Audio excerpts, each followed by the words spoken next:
परमेश्वर के दैनिक वचन।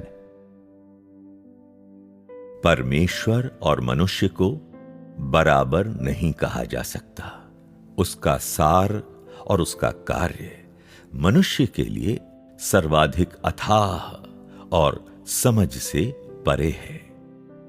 यदि परमेश्वर व्यक्तिगत रूप में अपना कार्य न करे और मनुष्यों के संसार में अपने वचन न कहे, तो मनुष्य कभी भी परमेश्वर की इच्छा को समझ नहीं सकता है। और इसलिए यहां तक कि जिन्होंने अपना संपूर्ण जीवन भी परमेश्वर को समर्पित कर दिया है, वे भी उसके अनुमोदन को पाने में सक्षम नहीं है। परमेश्वर के कार्य के बिना चाहे मनुष्य कितना भी अच्छा करे, उसका कोई मूल्य नहीं होगा, क्योंकि परमेश्वर के विचार मनुष्य के विचार से सदैव ऊंचे होंगे और परमेश्वर की बुद्धि मनुष्यों के लिए अपरिमेय है। और इसीलिए मैं कहता हूं कि जिन्होंने परमेश्वर और उसके काम की वास्तविक प्रकृति का पता लगाया है कि प्रभावहीन है, वे अभिमानी और अज्ञानी हैं। मनुष्य को परमेश्वर के कार्य को परिभाषित नहीं करना चाहिए। साथ ही मनुष्य परमेश्वर के कार्य को परिभाषित नहीं कर सकता है। परमेश्वर की दृष्टि में मनुष्य चींटी से भी छोटा है, तो वह परमेश्वर के कार्य को कैसे माप सकता है? जो लगातार कहते रहते हैं परमेश्वर इस तरह या उस तरह से कार्य नहीं करता है, या परमेश्वर ऐसा या वैसा है, क्या वे सब अभिमानी नहीं हैं? हम सबको जानना चाहिए कि वे सब लोग जो शरीरधारी हैं, शैतान के द्वारा भ्रष्ट किए जा चुके हैं। परमेश्वर का विरोध करना उनकी प्रकृति है और वे परमेश्वर की बराबरी में नहीं हो सकते हैं। वे परमेश्वर के कार्य के लिए परामर्श तो बिल्कुल नहीं दे सकते हैं। परमेश्वर मनुष्यों को मार्गदर्शन कैसे करता है? यह स्वयं परमेश्वर का कार्य है। मनुष्य को समर्पण करना चाहिए और कोई ऐसा वैसा विचार नहीं रखना चाहिए, क्योंकि मनुष्य धूल मात्र है। क्योंकि हम परमेश्वर को खोजने का प्रयास करते हैं, इसलिए हमें परमेश्वर के कार्य पर परमेश्वर के विचार करने के लिए अपनी अवधारणाएं नहीं थोपनी चाहिए। और सबसे कम परिमाण में भी हमें जानबूझकर परमेश्वर के कार्य का विरोध करने के लिए अपने भ्रष्ट स्वभाव को नहीं लगाना चाहिए। क्या ऐसा करना हमें मसीह विरोधी नहीं बनाएगा? ऐसे लोग कैसे कह सकते हैं कि वे परमेश्वर में विश्वास करते हैं? क्योंकि हम विश्वास करते हैं कि परमेश्वर है और चूंकि हम उसे संतुष्ट करना और उसे देखना चाहते हैं, इसलिए हमें सत्य के मार्ग की खोज करनी चाहिए और परमेश्वर के अनुकूल रहने के मार्ग को खोजना चाहिए। हमें परमेश्वर के विरुद्ध अभिमानी और जिद्दी बनकर खड़े नहीं होना चाहिए। ऐसे कार्यों से भला क्या हो सकता है? आज परमेश्वर के पास नया कार्य है। हो सकता है कि तुम इन वचनों को स्वीकार नहीं कर सको। ये तुम्हें अजीब लग सकते हैं, किंतु मैं तुम्हें सलाह देता हूं कि तुम अपनी स्वाभाविकता प्रकट मत करो, क्योंकि केवल वे जो परमेश्वर के समक्ष धार्मिकता के लिए सच्ची भूख प्यास रखते हैं सत्य को पा सकते हैं, और केवल वे जो वास्तव में धर्मनिष्ठ हैं परमेश्वर के द्वारा प्रबुद्ध किए जा सकते हैं और मार्गदर्शन पा सकते हैं। लड़ने झगड़ने के माध्यम से सत्य की खोज में कुछ नहीं मिलेगा।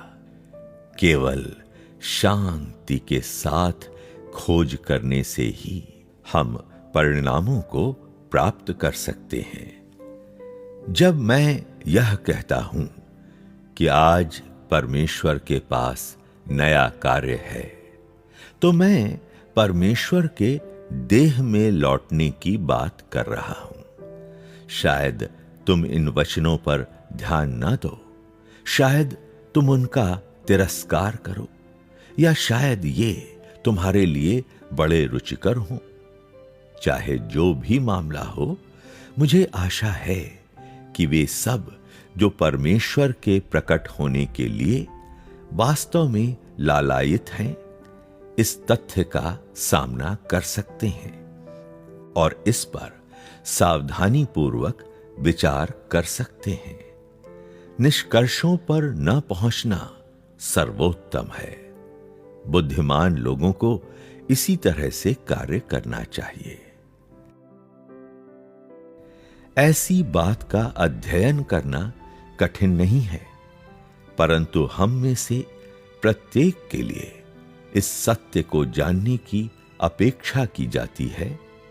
जो देहधारी परमेश्वर है वह परमेश्वर का सार धारण करेगा, और जो देहधारी परमेश्वर है वह परमेश्वर की अभिव्यक्ति धारण करेगा। चूंकि परमेश्वर देहधारी हुआ, वह उस कार्य को प्रकट करेगा जो उसे अवश्य करना चाहिए, और चूंकि परमेश्वर ने देह धारण किया, तो वह उसे अभिव्यक्त करेगा जो वह है, और मनुष्यों के लिए सत्य को लाने के समर्थ होगा, मनुष्यों को जीवन प्रदान करने और मनुष्यों को मार्ग दिखाने में सक्षम होगा।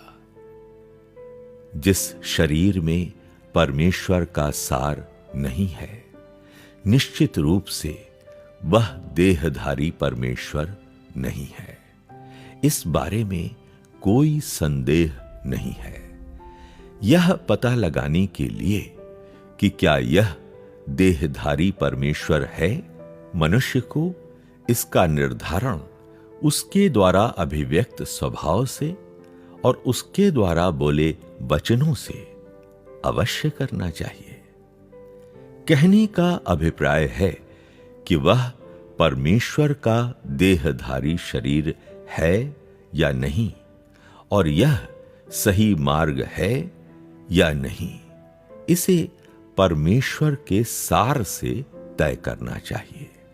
और इसलिए यह निर्धारित करने में कि यह देहधारी परमेश्वर का शरीर है या नहीं, बाहरी रूप रंग के बजाय उसके सार, उसका कार्य, उसके वचन, उसका स्वभाव और बहुत सी अन्य बातें पर ध्यान देना ही कुंजी है।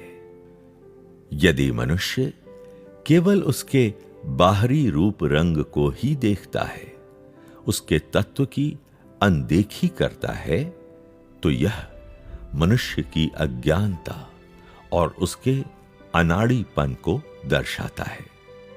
बाहरी बातें सार का निर्धारण नहीं करती हैं। उससे भी बढ़कर परमेश्वर का कार्य मनुष्यों की अवधारणाओं से अनुरूप कभी भी नहीं रहा है। क्या यीशु का बाहरी रूप रंग मनुष्य की अवधारणाओं से संघर्ष नहीं करता था? क्या उसका रूप रंग और पहनावा उसकी वास्तविक पहचान के बारे में कोई सुराग देने में असमर्थ नहीं थे? क्या यही वह कारण नहीं था कि आरंभिक फरीसियों ने यीशु का विरोध किया, क्योंकि उन्होंने केवल उसके बाहरी रूप रंग को ही देखा और उसके द्वारा बोले गए वचनों को अपने हृदय में ग्रहण नहीं किया।